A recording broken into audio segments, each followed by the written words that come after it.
Sir teaser cut చేసేటప్పుడు to grab the attention. అరే! ఈ సినిమా వైబ్ ఏంటి? ఎలా ఉండబోతుందన్నది. 'కే ర్యాంప్' అనే సినిమా వైబింగ్ సినిమా సార్. ఆ వైబ్ తెలియాలి. అండ్ నేను చేసిన ముందు చిత్రాలతో పోల్చుకుంటే దీంట్లో ఈసారి ఓకే. కిరణ్ ఇలా ఎనర్జిటిక్‌గా ఇలా చేయబోతున్నాడు అన్నదే ప్రెజెంటేషన్ చేస్తాం కదా సార్. గ్లిమ్స్‌లో, టీజర్‌లో చేసాం. ట్రైలర్‌లో మీరు ఇంకా చూస్తారు. ఇంకా ఏముండబోతున్నాయి అదర్ ఎమోషన్స్ అవన్నీ. ఒక హీరో ఒక ఇమేజ్ చట్టంలో ఇరుక్కోకుండా కొన్ని ఎక్స్పెరిమెంట్ సినిమాలు చేస్తారు. ఇలా వాళ్ళకి పర్సనల్గా ఎంటర్టైన్మెంట్ అంటే ఇష్టం, కొంతమంది యాక్షన్ అంటే ఇష్టం. అట్లా మీ కెరియర్లో వరుసగా అన్ని జోనర్లు చేశారు. లాస్ట్ కా కూడా ఎక్స్పెరిమెంట్ చేశారు. సో మీకు పర్సనల్గా ఎలాంటి జోనర్లో ఎలాంటి హీరోగా మీకు భవిష్యత్తులో పేరు తెచ్చుకోవాలని ఉంది అని అడిగితే? Sir I always want to be a biggest commercial hero sir. I love commercial film. Okay. Format మారుతూ ఉండొచ్చు. ఇయర్ మారే కొద్దీ కమర్షియల్ సినిమా డెఫినిషన్ మారొచ్చు. But I want to be a commercial hero. Kiran గారు, సార్ సార్ కార్టూ ఎప్పుడు చేస్తారు ఏంటి? అది ఇంకా లేదు సార్. డిస్కషన్ లేదు. చూడాలి ఇంకా. అంటే స్టోరీ ఇంకా ఇంకా లేదు సార్. స్టోరీ అది ఇంకా ప్రిపేర్ అవ్వలేదు. డిస్కషన్ లేదు. చూడాలి ఇంకా. మన ఓజీ 2 చూసారు కదా, ఓజీ చూసారు కదా. ఓజీ చూసాను సార్. ఓజీ ఎలా అనిపించింది మీకు? ఏంటి?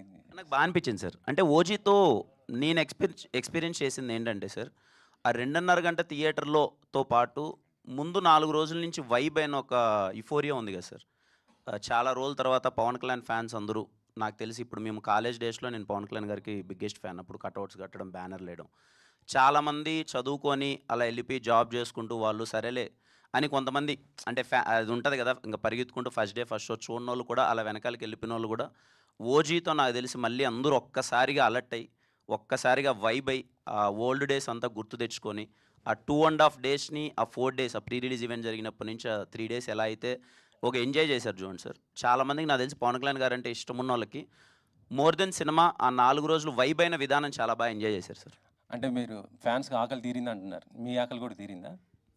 సార్ ఇంకా ఆకలి అనే దానికి చాలా డెఫినేషన్స్ ఉంటాయి సార్. బట్ సుజిత్ అన్న చాలా బాగా చూపించారు ఆ అన్నని, పవన్ కళ్యాణ్ గారిని. We enjoyed.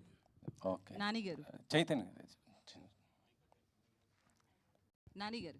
ఒక్క నిమిషం. చైతన్య, ఇందాక సాంగ్స్ రిలీజ్లో సెకండ్ సాంగ్ ఉంది, అందులో అలా వైకుంఠపురం ఆ ట్యూన్ కొద్దిగా కనిపించినట్టు అనిపించింది నాకైతే. అలా వైకుంటారు సార్? ఏమో తెలియదు మరి. నాకైతే నాకు చేస్తున్నప్పుడైతే ఆరా ఏం అదేం అనిపించలేదు మరి. కంప్లీట్లీ న్యూగానే అలా సాంగ్. ఓకే. దానికి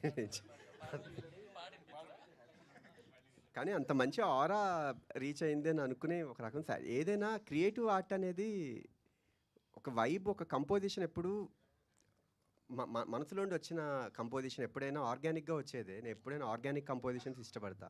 ఒక 10-15 మినిట్స్ 20 మినిట్స్లో ఒక ఆర్గానిక్గా అప్పుడు ఏమొస్తుంది ట్యూన్ అనేదే ఎప్పుడు సోల్ ఉంటుంది అనుకుంటా. So yeah. సార్ నరేష్ గారు ఇక్కడ.